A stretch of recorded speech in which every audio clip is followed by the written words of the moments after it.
Hello and welcome to doctor Amit academy. और आज के इस वीडियो में हम बात करेंगे यूपीपीसीएस आपके प्रीलिम्स और मेंस के एग्जाम के लिए बुक सोर्सेज के बारे में।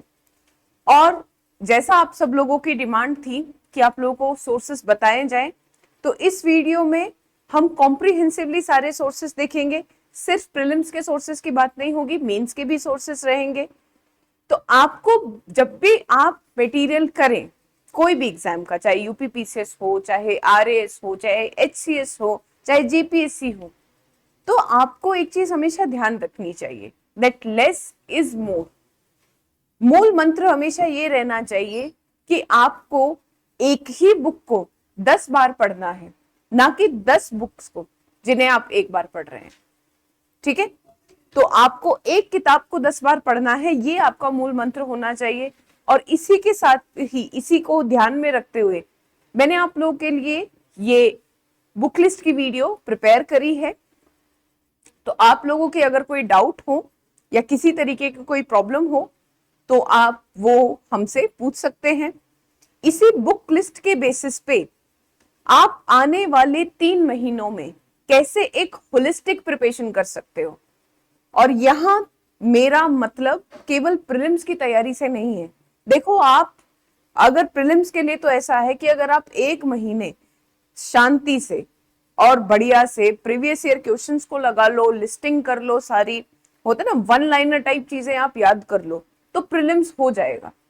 प्रीलिम्स हो जाएगा, कोई दिक्कत नहीं आएगी। लेकिन सिर्फ प्रीलिम्स क्लियर करने से कुछ नहीं होगा। तो कभी भी तैयारी केवल एक वन लाइनर फैक्ट रटने पे नहीं की जाती, तैयारी हमेशा होलिस्टिक करी जाती है। और इसलिए आपके जो भी सोर्स मटेरियल है वो फिक्स होने चाहिए। यहां हो सकता है कि कुछ बुक्स आपको ना पसंद हो, तो मैंने एक दो चीजें और आप लोगों को एड ऑन करी हैं, बताई गई हैं। पर लेकिन आप अपनी सहूलियत के हिसाब से जो बुक आपको जचे आप वो लें। और ये बुक लिस्ट देखने के साथ साथ मैं आप लोगों को रिकमेंड करूंगी कि आप पीवाईक्यूज के वीडियोस जो अभी हमारे चैनल पे आने वाली हैं, एक डिटेल्ड एनालिसिस आपको हमारे चैनल पर अब मिलेगा, आप उसे जरूर देखेंगे। आप उसे जरूर देखिए।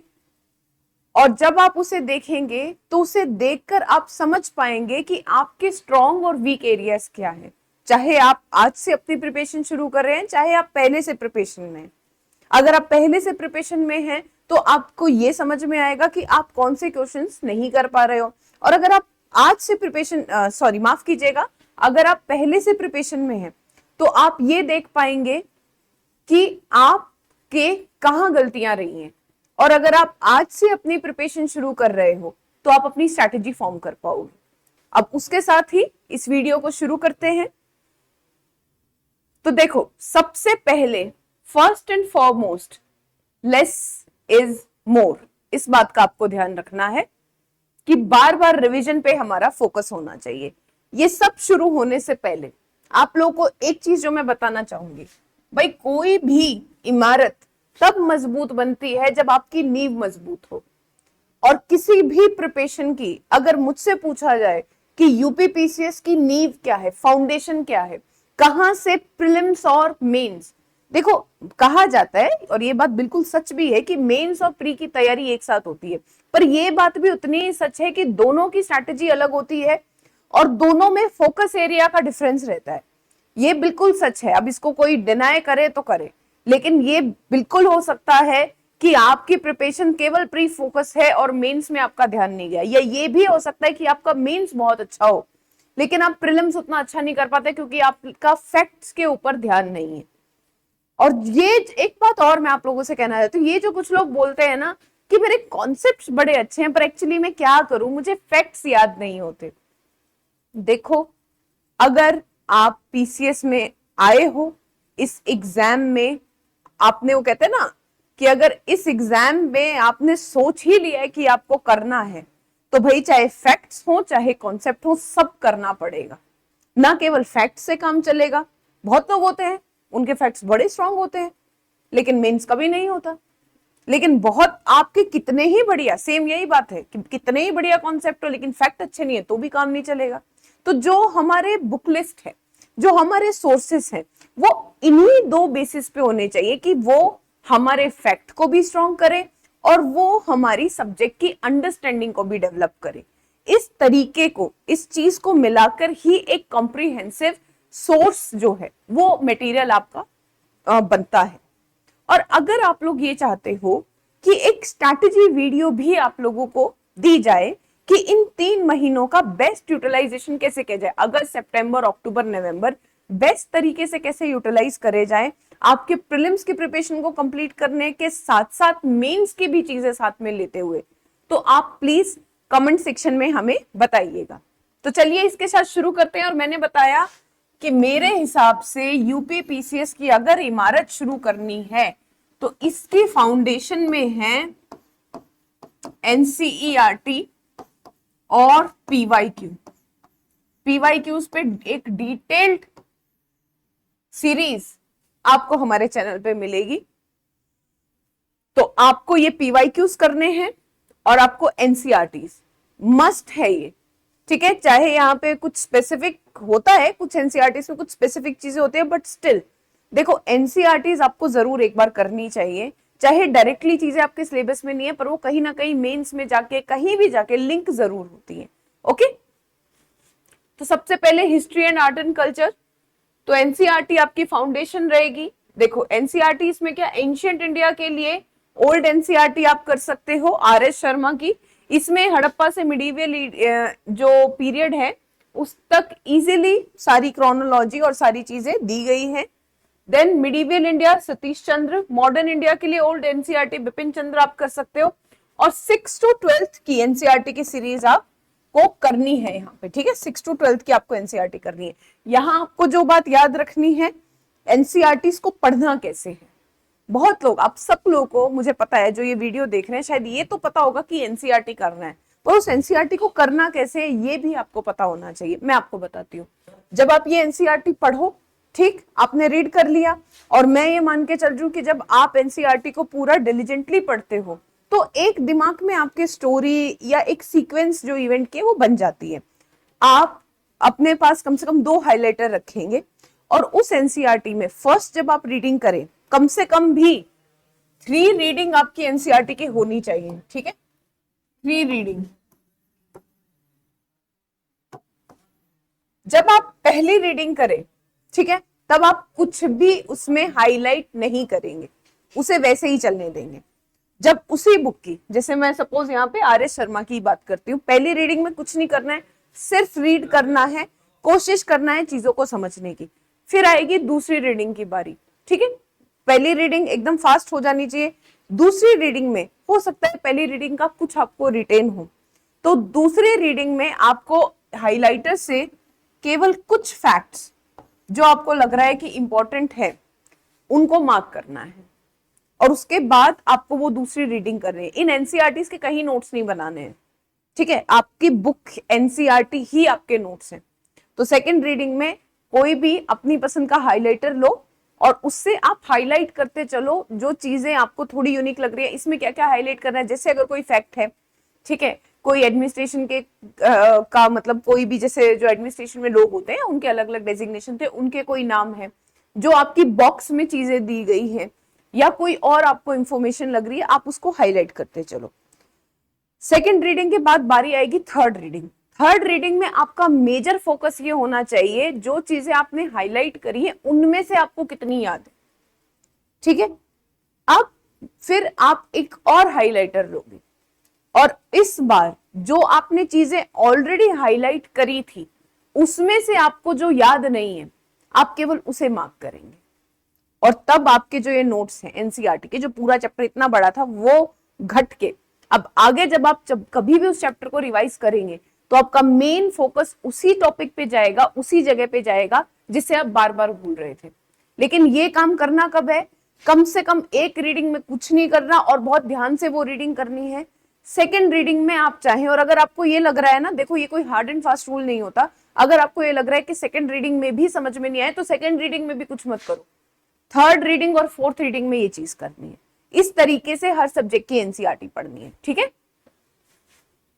देन और पीवाईक्यूज मस्ट है, ओके। तो medieval India Satish Chandra, modern India NCERT. Now ancient India के लिए देखो, और मैंने बताया ना कि हमारा किस तरीके से सोर्स होना चाहिए जो हमारे फैक्ट भी कवर करे और जो हमें मेंस के लिए अंडरस्टैंडिंग भी दे, जो हमें हमारी आंसर राइटिंग को भी बिल्ड करने में हेल्प करे।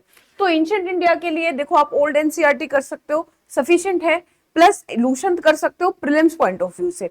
लेकिन अगर मेंस पॉइंट ऑफ व्यू से देखो तो India ancient part again R S Sharma ji की किताब है, इसमें थोड़ा सा मतलब डिटेल्ड वर्जन है, आपको और थोड़ी कॉम्प्रिहेंसिव अंडरस्टैंडिंग बनती है। Medieval India again Satish Chandra, इधर old NCERT you can go for, और you can go for this medieval India from Sultanat to Mughal, 2 volume में है, ये भी सतीश चंद्र जी की है। मॉडर्न इंडिया के लिए आप स्पेक्ट्रम राजीव अहीर ये कर सकते हो या बिपिन चंद्र कर सकते हो। और आई कैन से कि अगर आपको आपने एनसीईआरटी कर ली, उसके बाद स्पेक्ट्रम का आप सिलेक्टिवली स्पेक्ट्रम्स को पढ़ सकते हो, इसमें जो अपेंडिक्स वाला पोर्शन है उससे आपका, और जो मतलब हर चैप्टर के बाद थोड़ी थोड़ी समरी दी है ना, उसमें प्रीलिम्स वाले फैक्ट्स आपके कवर हो जाएंगे। और बाकी अंडरस्टैंडिंग अगर आपको थोड़ी अच्छी बिल्ड करनी है, हालांकि स्पेक्ट्रम में भी अंडरस्टैंडिंग वाली चीजें हैं, तो आप बिपिन चंद्र को भी रेफर कर सकते हो। देन आर्ट एंड कल्चर के लिए Nitin Singhania, CCERT government of India, IGNOU के नोट्स और एनओआईएस के नोट्स, इनमें से आप कुछ भी सोर्स जो है वो रेफर कर सकते हो। प्लस आप आर्ट एंड कल्चर में ना, जैसे कोई भी मतलब जो आर्ट एंड कल्चर की जैसे मैगजीन रहती है ना, मंथली मैगजीन्स जिनमें आर्ट एंड कल्चर कवर कराया हो, ठीक है, हमारे इंस्टीट्यूट की डॉक्टर अमित आईएएस एकेडमी, इनके इस पे चैनल पे भी आपको करंट अफेयर की मंथली मैगजीन मिल जाएंगी जो माफ कीजिएगा थीम वाइज है, तो आप उसको भी आर्ट एंड कल्चर से वहां से भी कवर कर सकते हो, ताकि आपका करंट नहीं छूटेगा, ठीक है, मेंस के पर्सपेक्टिव से मैं ये चीज बता रही हूं। देन यूपी स्पेसिफिक हिस्ट्री में क्या किया जा सकता है, आप सारस्वत जी की जो किताब है उसको आप फॉलो कर सकते हो। उत्तर प्रदेश की मैग्रा हिल की बेसिकली ये बुक है, इसमें यूपी स्पेसिफिक हिस्ट्री, कल्चर और फ्रीडम की चीजें करी जा सकती हैं। और उत्तर प्रदेश की ईयर बुक, ये बेसिकली यूपी गवर्नमेंट की इंफॉर्मेशन और पब्लिक रिलेशन डिपार्टमेंट की किताब है, ठीक है, यहां से आपको ऑथेंटिक डाटा मिल जाएगा, आपको ऑथेंटिक स्कीम्स के बारे में पता चल जाएगा, अलग अलग डिपार्टमेंट्स की क्या है, तो आप इसको जरूर देख सकते हो, ये आपका फैक्ट वाला पोर्शन कराने में बड़ी हेल्प करेगी। ओके, बजट की हाइलाइट्स आप यहाँ से देख सकते हो, इकोनॉमिक सर्वे की देख सकते हो। यहाँ आप यूपी को ये मत समझो कि आपको प्रीलिम्स के लिए जो है इतना यूपी का अभी से मतलब इतना आपको कह रहे हो कि ये वाली बुक भी करनी है वो भी नहीं, मैंने क्या बताया था, यूपी का नाम भले ही नहीं है पर यूपी हर जगह है, तो आपको पेपर 5 और 6 के बारे में सोच के चलना है, जिसमें आपका यूपीपीसीएस के बारे में पूछा जाएगा। देन क्विक रिवीजन के लिए आप लूसन जी के और हिस्टोरिकल इश्यूज में, मतलब बेसिकली देखो प्रतियोगिता दर्पण का भी कभी कभी जैसे जो ये इनका स्पेशल एडिशन आता है ना हिस्ट्री वाला, वो भी आप देख सकते हो। Indian polity, again Indian constitution at work, NCERT class 11th, political theory class 11th NCERT आप कर सकते हो। और कंटेम्पररी वर्ल्ड पॉलिटिक्स, ये मैंने ऑप्शनल इसलिए लिखा है क्योंकि बेसिकली जो आपके मेंस में क्वेश्चन आते हैं ना गवर्नेंस के और पॉलिटी के, जो आईआर से थोड़े मिक्स रहते हैं, मर्ज रहते हैं, वो उसकी अंडरस्टैंडिंग यहाँ से बनेगी। बट स्टिल ऑप्शनल लिखा है तो छोड़ना नहीं, ऑप्शन लिखा है तो मतलब पढ़ना है, बट ये कर सकते हो कि भाई आप थोड़ा प्रीलिम्स के बाद पढ़ लो, पर उससे ज्यादा नहीं, उससे ज्यादा डिले नहीं करना इसे। Standard reference book M Laxmikanth आपकी हो सकती है, और अगर आप चाहें तो कॉन्स्टिट्यूशन के एनालिसिस के लिए देखो या तो लक्ष्मीकांत कर लो या डीडी बासु कर लो, और अच्छी एक फैक्ट की अंडरस्टैंडिंग के लिए और कॉन्स्टिट्यूशन की अंडरस्टैंडिंग के लिए एक बड़ी चीज है, इंपॉर्टेंट चीज है जो आपको अपने पास रखनी चाहिए, वो है बेयर एक्ट। क्योंकि अब ऐसा देखा गया है कि पॉलिटी में जो क्वेश्चंस है ना उनकी लैंग्वेज बिल्कुल बेयर एक्ट जैसी होती है। कई बार ये चीज नोटिस करी गई है कि जब हम लक्ष्मीकांत पढ़ते हैं तो क्योंकि लक्ष्मीकांत बहुत काफी अच्छी किताब है, उसमें हर एक एक्ट को थोड़ा सिंप्लीफाई करके बताया हुआ है, तो लक्ष्मीकांत में एक्सप्लेनेशन और सिंप्लीफिकेशन क्या है और एग्जैक्टली क्लॉज में क्या दिया हुआ है उसमें एक आधी बार कंफ्यूजन हो जाती है। तो ये दोनों लक्ष्मीकांत और बेयर एक्ट और डीडी बासु और बेयर एक्ट ये इनसेपरेबल हैं। जब भी लक्ष्मीकांत पढ़ो बेयर एक्ट हाथ में होना चाहिए, या जब भी डीडी बासु पढ़ो बेयर एक्ट आपके पास होना चाहिए, ठीक है। Next UP specific polity and governance में आपको क्या करना है, बेसिकली यूपी में कितनी एडमिनिस्ट्रेटिव डिवीजन है, कौन सा आपका जिला कितना बड़ा है, छोटा है, ठीक है। उसके बाद आपके क्या बोलते हैं, डेंसिटी क्या है, इस तरीके से, और पॉलिटिकल डिविजन्स कितने हैं। तो इसके लिए आप अगेन जो हमारा वो वाली मैंने बुक बताई थी ना, यूपी की गवर्नमेंट वाली जो है, आप उसको रेफर कर सकते हो या मैग्रा हिल को रेफर कर सकते हो। करंट अफेयर्स के लिए आप योजना या कुरुक्षेत्र मंथली मैगजीन के सेलेक्टिव टॉपिक करो जो आपके सिलेबस में लिखे हुए हैं। ये टॉपिक आपको मेंस के लिए हेल्प कर देंगे। इसको प्रीलिम्स के लिए नहीं देखना, इसको मेंस के लिए देखना है, ठीक है। या आप प्रतियोगिता दर्पण मंथली कर सकते हो। आप और प्रीलिम स्पेसिफिक जाना चाहें तो जैसे स्पीडी आती है उसको कर सकते हो, अरिहंत को कर सकते हो। इसके अलावा जो समसामयिकी आती है उसको देख सकते हो। Hindu Indian express daily newspaper किया जा सकता है, पीआईबी किया जा सकता है। और यूपी स्पेसिफिक करंट के लिए भी आप समसामयिकी घटना चक्र को देख सकते हो। इसके अलावा अगर आप चाहते हो कि एक डिटेल्ड और होलिस्टिक आप लोग की अंडरस्टैंडिंग बने करंट अफेयर को लेके, तो आप हमारे चैनल पर जो शालिनी मैम है उनकी डेली करंट अफेयर वीडियो देख सकते हो। वहां से आपका पीआईबी, इंडियन एक्सप्रेस और हिंदू तीनों जो ये चीजें हैं ये कवर हो जाएंगी। ज्यादातर न्यूज इन्हीं से आती है, एटलीस्ट मेंस का ज्यादा से ज्यादा जो मतलब कंटेंट है वो यही से हमें देखने को मिलता है हर एग्जाम में। हाँ, हो सकता है कि आपको लगे कि शायद यूपी के प्रीलिम्स के लिए फैक्ट रिटन ये चीज नहीं है, लेकिन ये जो चीज है ये आपको मेंस में बहुत हेल्प करने वाली है, क्योंकि हर एक टॉपिक को 360 डिग्री होलिस्टिक कवरेज दिया गया है, ठीक है। तो आप मैम की वीडियोस चेक कर सकते हो। इसके अलावा इकोनॉमी में Indian economy class 11th and 12th NCERT, इसमें आप मैक्रो इकोनॉमिक्स करो और इंडियन इकोनॉमिक्स करो, ठीक है। ये दोनों देखना। माइक्रो इकोनॉमिक्स फॉर यूपीपीसीएस उतनी इंपॉर्टेंट नहीं है, लेकिन मैक्रो इकोनॉमिक्स से जैसे आपके नेशनल इनकम, जीडीपी वाले टॉपिक हुआ, डिफ्लेटर्स हुए, और इसके अलावा आपके इन्फ्लेशन हुआ, मॉनेटरी पॉलिसी, फिजिकल पॉलिसी, वहां से ही आपका बेस बन जाएगा। देन रमेश सिंह आप रेफर कर सकते हो, अच्छी बुक है ये और इसको आप सही से कर सकते हो। देन इकोनॉमिक सर्वे मस्ट है ये चीजें, इकोनॉमिक सर्वे इंडिया का और यूपी का, और इकोनॉमिक बजट इंडिया का और यूपी का, ये जो भी लेटेस्ट रहे वो आप देख सकते हो। अभी के एग्जाम के लिए जैसे मान लो जो दिसंबर में करंट हो रहा है, सॉरी प्रीलिम्स हो रहा है, उसके लिए आप इस साल वाला बजट और सर्वे देख सकते हो। मैं ये अज्यूम कर रही हूँ कि मेंस में ऑब्वियसली कुछ टाइम तो लगेगा, तो अगला साल आ जाएगा, हो सकता है तब तक इंडिया का बजट सर्वे वगैरह बदल जाए, तो मतलब बदल ही जाएगा, तो तब तक जो है हम उसको फिर मेंस के पर्सपेक्टिव से कर सकते हैं, ठीक है। इस तरीके से आप अपना प्लान बना सकते हो अपने ही सहूलियत से। Then science and tech class 6 to 10th NCERT, क्योंकि एवरीडे साइंस के हमारे क्वेश्चंस आते हैं, और साइंस एंड टेक के अपडेट्स के लिए आप पीआईबी रेफर कर सकते हो, ठीक है। इसके अलावा आप हमारे चैनल पर हमसे जुड़ सकते हैं और हमारी एकेडमी के द्वारा अलग अलग सेक्शंस या थीम वाइज आपको PIB, Indian express, the Hindu और बाकी भी और जितने भी सोर्सेस हैं उनको कवर करवा के एक क्रक्स के रूप में एक मैगजीन जो है आप लोगों को थीम वाइज ये प्रोवाइड करी जाती है, तो आप चाहें तो उसे भी देख सकते हैं, ठीक है। आपकी मर्जी है, सोर्सेस सब अच्छे होते हैं, किसी में प्रॉब्लम नहीं है। एक आधी चीज हर जगह कहीं ज्यादा मिलेगी, कहीं कम मिलेगी, तो आप जो है एकदम बढ़िया से अब मन लगा के तैयारी करने पर पूरा अपना ध्यान दीजिएगा, और सोर्सेस की चिंता आपको करने की जरूरत नहीं है। आप हमारे चैनल के साथ जुड़े रहिए, प्रीलिम्स बहुत आराम से क्लियर होगा, प्रीलिम्स क्लियर करने में कोई दिक्कत नहीं है। मेन जो फोकस होना चाहिए वो ये कि केवल प्रीलिम्स क्लियर नहीं करना है, सिलेक्शन लेना है, और सिलेक्शन लेने के लिए होलिस्टिक प्रिपरेशन करनी आपकी जरूरी है। तो खाली प्रीलिम्स के लिए 3 महीने मत सोचिएगा, प्रीलिम्स तो 1 महीने में भी हो जाएगा अगर अच्छे से करेंगे तो।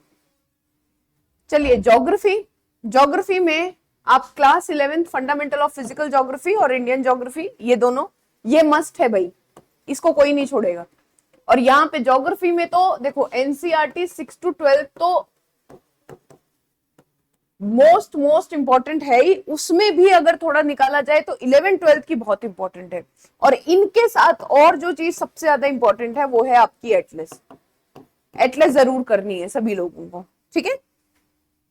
Then class 6 to 12th NCERT GC Leong के कुछ सिलेक्टिव टॉपिक्स करे जा सकते हैं यहाँ पे। देन यूपी की ज्योग्राफी अगेन मैग्रा हिल से आप कर सकते हैं, या दिशा पब्लिकेशन की बुक आती है यूपीजीएस की, आप उसको भी रेफर कर सकते हो। इन्वायरमेंट के लिए शंकर आईएएस, इन्वायरमेंट के लिए आप कवर कर सकते हैं मेंस और आपके क्या बोलते हैं प्री के लिए। इसके अलावा कई बार क्या होता है प्रतियोगिता दर्पण का या एक आधे और जो भी मतलब प्रतियोगिता दर्पण हुआ, ये एक आधे और कुछ पब्लिकेशंस हैं, उनका ना ऐसे स्पेशल एडिशन आता है, तो वो भी बड़ा हेल्पफुल रहता है। जैसे मतलब कुछ छोटा सा एक अलग से आ जाएगा, जैसे हिस्ट्री का आ जाएगा, खासकर प्रतियोगिता दर्पण का, इन्वायरमेंट का आ जाएगा, आप उसे भी रेफर कर सकते हो। उसमें भी कई बार क्या है काफी चीजें कवर हो जाती हैं। तो इन्वायरमेंट बायो और सेलेक्टिवली अपनी फाउंडेशन स्ट्रॉन्ग करने के लिए इकोलॉजी पे आप biodiversity and environmental issues NCERT chapter जो मतलब क्लास 12 जो है बायोलॉजी की वो कर सकते हो, और रेलेवेंट चैप्टर्स आप कर सकते हो।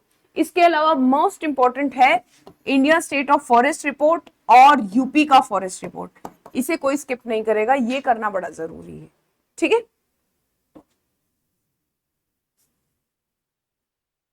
चलिए, तो आई होप आप लोगों को सबको ये वीडियो अच्छी लगी होगी, सबको पसंद आई होगी, सोर्सेस आपको समझ में आए होंगे। किसी को भी कोई डाउट है तो आप कमेंट सेक्शन में बता सकते हैं। अगर आप लोगों को वीडियो पसंद आती है तो प्लीज वीडियो को लाइक कीजिए, चैनल को शेयर कीजिए और सब्सक्राइब कीजिए, और बने रहिए हमारे साथ फर्दर अपडेट्स के लिए और फर्दर अपनी प्रिपरेशन को बूस्ट करने के लिए। ठीक है, थैंक यू वेरी मच।